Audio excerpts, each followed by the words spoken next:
Good morning student, Radhe Radhe, Hare Krishna. তো আজকের পড়া স্টার্ট করে চলো। কালকে আমরা পড়েছিলাম খোদাই কাজের যুগ আর সিন্ধু উপত্যকার সভ্যতা আর ভৌগোলিক বিস্তার। আজকে পড়বো পেজ নাম্বার 12, শহর পরিকল্পনা ও সিন্ধু সভ্যতা খনন এবং খনন কারিগণের তালিকা নিচে দেওয়া হলো, এটা পড়বো। তো প্রথমে আমরা চলো পড়া যাক শহর পরিকল্পনা, টাউন প্ল্যানিং।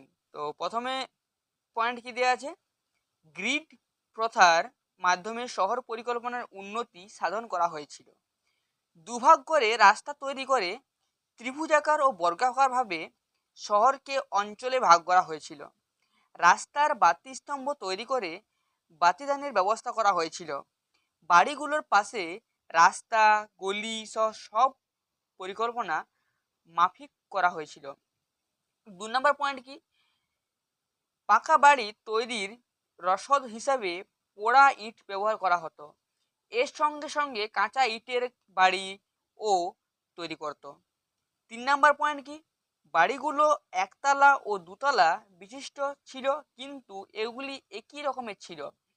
একটা বর্গাকার অঞ্চলের মধ্যে অনেক ঘর থাকতো।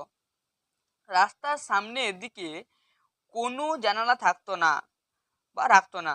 শৌচালয়গুলি ছিল টালি দিয়ে অলঙ্কৃত। 4 নম্বর পয়েন্ট, নর্দমার মাধ্যমে জল নিকাশি প্রথা খুব ভালো ছিল। পরিষ্কার করার জন্য চুন, সুরকি, বালি ও চিপসাম দিয়ে নর্দমাগুলি তৈরি করা হতো এবং যেগুলো ইটের বড় বড় খণ্ড দিয়ে ঢাকা থাকতো, এর মাধ্যমে স্বাস্থ্য রক্ষার বিশেষ নিদর্শন সূচিত হয়। শহরগুলি উচ্চতর ও নিম্নতর এই দুভাগে ভাগ করা হয়েছিল। পরের পয়েন্ট, শহর রক্ষার জন্য দুর্গ হিসেবে 30 থেকে 50 ফুট উঁচু এবং প্রায় 400 গজ থেকে 200 গজ পর্যন্ত কৃত্রিম মঞ্চ নির্মাণ করা হতো। দেয়াল কাঁচা ইট দিয়ে ঘেরা হতো। পরের পয়েন্ট, কৃত্রিম দুর্গের মধ্যে থাকতো সরকারি বাসস্থান, শস্য সংরক্ষণ ব্যবস্থা, গুরুত্বপূর্ণ কারখানা, উপাসনা গৃহ। নিম্নতর অঞ্চলে লোকেরা বসবাস করত। পরের পয়েন্ট, মহেঞ্জোদারোতে 12 মিটার লম্বা ও 7 মিটার চওড়া এবং 2.4 অর্থাৎ 2.4 মিটার গভীর একটি জনসাধারণের জন্য স্নানাগারের সন্ধান পাওয়া গিয়েছে। এই স্নানাগারের সিঁড়ি ব্যবস্থা ছিল এবং কয়েকটি রুমে বিভক্ত ছিল। সম্ভবত এটি ধর্মীয় স্থানের উদ্দেশ্যে ব্যবহৃত হতো। যদিও মহেঞ্জোদারোর সবচেয়ে বড় নিদর্শন হলো বৃহৎ শস্যগোলা বা গ্রানারি। এটা ছিল 45.71 মিটার থেকে 15.23 মিটার। এতক্ষণ আমরা পড়লাম শহর পরিকল্পনা অর্থাৎ টাউন প্ল্যানিং। এবারে আমরা পড়ব সিন্ধু উপত্যকার খনন এবং খননকারীর তালিকা। সিন্ধু উপত্যকার যে খনন করেছিল এবং যে খননটা করেছিল সে খননকারীর তালিকায় আমরা দেখব, নাম দেখব। লেখা আছে স্থান, নদীর তীর, সাল, খননকারী। চলো আমরা পড়া যাক। চান হুদড়ো সিন্ধু নদীর তীরে, কত সালে? 1931। কে খনন করেছে? MG মজুমদার।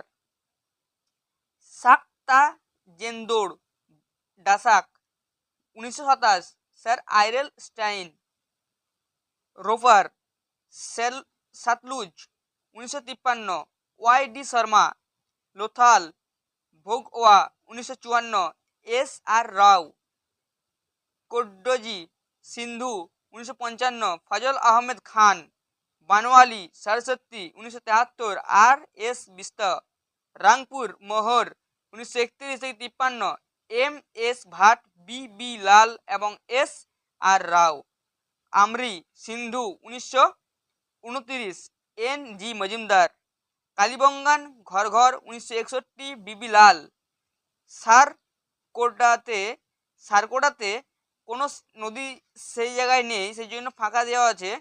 সেটা প্রতিষ্ঠা হয়েছিল 1964 কে খনন করেছে? জে যোশী। আলমগিরিপুর হিন্ডন 1958 ওয়াই.ডি. শর্মা। তাহলে আজকে আমরা পড়লাম 12 নম্বর পেজের শহর পরিকল্পনা আর সিন্ধু সভ্যতা খনন এবং খননকারীর তালিকা আমরা পড়লাম। তো আর কালকে পড়বো আমরা অর্থনৈতিক জীবন। তো ভিডিওটা কেমন লাগলো, ক্লাসটা কেমন লাগলো কমেন্টে জানাও। কোন জায়গাটা তোমরা বুঝতে পারোনি কমেন্টে জানাও, আমি বোঝাবার চেষ্টা করে দেবো পরের ভিডিওতে। আর ভিডিওটা ভালো লাগলে লাইক করো আর বন্ধুদের প্রচুর পরিমাণে শেয়ার করে দাও, তাতে যাতে তারা উপকৃত হয়। আর এই চ্যানেলে নতুন হয়ে থাকলে চ্যানেল সাবস্ক্রাইব করো এবং পাশে থাকা বেল আইকনটা অন করে দাও, যাতে নতুন নতুন পরবর্তী নতুন যে ক্লাস আসবে সেই ক্লাসটা তোমাদের কাছে আগে পৌঁছে যায়।